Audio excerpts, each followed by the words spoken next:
Hi hello welcome to hash tag you. నా పేరు జకీర్.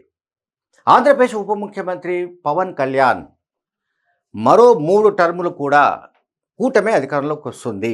అంటే మరో 15 సంవత్సరాలు ఇంకా తిరుగులేదు.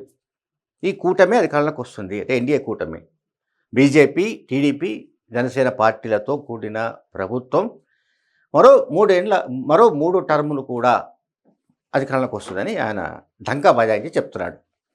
ఈ మధ్యకాలంలో మనందరికీ తెలిసిన సంగతి ఏమిటంటే పవన్ కళ్యాణ్ ఉప ముఖ్యమంత్రికి సీఎం చంద్రబాబుకు మధ్య కొంత గ్యాప్ ఏర్పడినట్టుగా ప్రచారం జరిగింది. అట్లాగే చంద్రబాబు కుమారుడు లోకేష్ కారణంగా ఈ గ్యాప్ పెరుగుతోందని కూడా కొన్ని విమర్శలు వచ్చాయి. ఈ నేపథ్యంలో బహుశా పవన్ కళ్యాణ్ వ్యాఖ్యల్ని కూడా మనం ఆసక్తికరంగా గమనించాలి. పవన్ కళ్యాణ్ చెప్పింది ఏంటంటే కూటమికి ఎన్ని అడ్డంకులు ఎదురైనా, ఎన్ని ఇబ్బందులు ఎదురైనా ఈ కూటమి ఎట్టి పరిస్థితుల్లో చిన్నాభిన్నం కాదు. ఈ కూటమి చీలిపోదు. ఈ కూటమి సుస్థిరంగా ఉంటుంది. ఈ కూటమే మళ్ళీ 15 ఏళ్ల పాటు అధికారంలో ఉంటుందని ఆయన చెప్పాడు. సరే, ప్రజలు ఇంత కంటిన్యూస్గా కూటమినే అధికారంలోకి తీసుకొస్తారా అంటే అటువంటి మ్యాండేటే మళ్ళీ 2029, అట్లాగే ఆ తర్వాత 34, ఆ తర్వాత 39 అంతవరకు. అంటే 3 టర్మ్లు అంటే నేను అదే చెప్తాను, 2029 ఇట్లా అక్కడి నుంచి మళ్ళీ నెక్స్ట్ ఇంకొక 2 టర్మ్లు. దీని సాధ్యాసాధ్యాలు ఏమిటి, అప్పటికున్న రాజకీయ బలాబలాలు ఏమిటి, ఎట్లా ఉండబోతున్నాయి, అట్లాగే మాజీ ముఖ్యమంత్రి జగన్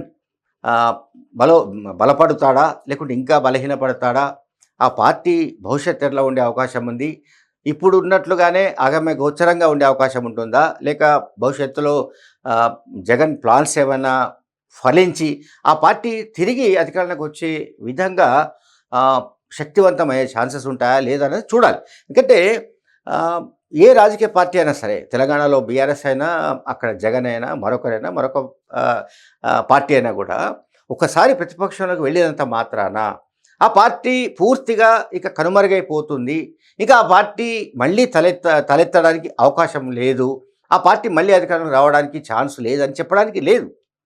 దానికి ఎన్నో కారణాలు, అనేక ఉదంతాలు కూడా మనకు వేరే ఇతర రాష్ట్రాల్లో కూడా మనకు కనిపిస్తుంటాయి. అందువల్ల ఇక్కడ పవన్ కళ్యాణ్ చెప్పినట్టుగా ఈ కూటమి ప్రభుత్వం, చంద్రబాబు నాయుడు ఆధ్వర్యంలోని కూటమి ప్రభుత్వం ప్రజల ప్రశంసలు పొందితే, ప్రజల్లో సానుకూలమైన ఓటు బ్యాంకు కలిగి ఉంటే, అది కంటిన్యూస్గా మళ్ళీ ఈ కూటమినే అధికారంలో తీసుకురావాలని ప్రజలు అనుకుంటే ఎవరేం చేయలేరు. కానీ కూటమి కనుక వాళ్ళు ఇచ్చిన హామీలు అమలు చేయలేకపోతే జగన్ లాగే మళ్ళీ వీళ్ళను కూడా మొత్తాన్ని తీసుకెళ్ళి చెత్తబుట్టలో పారేసే అవకాశం ఉంటుంది ప్రజలు. ఎందుకంటే ప్రజలు అంతిమ న్యాయ నిర్ణేతల సంగతి అందరూ గుర్తుపెట్టుకోవాలి. పవన్ కళ్యాణ్ అయినా, చంద్రబాబు నాయుడు అయినా ప్రజా వ్యతిరేక పాలనను ప్రజలకు వ్యతిరేకంగా పరిపాలిస్తే, లేదా ప్రజలకు ఇచ్చిన హామీలు నెరవేర్చకపోతే మీకు నెగిటివ్ ఓటు బ్యాంకు పెరిగే అవకాశం ఉంటుంది. ఖచ్చితంగా అప్పుడు ప్రజల నుంచి తిరస్కారం లభించే అవకాశం ఉంటుంది. Thank you very much.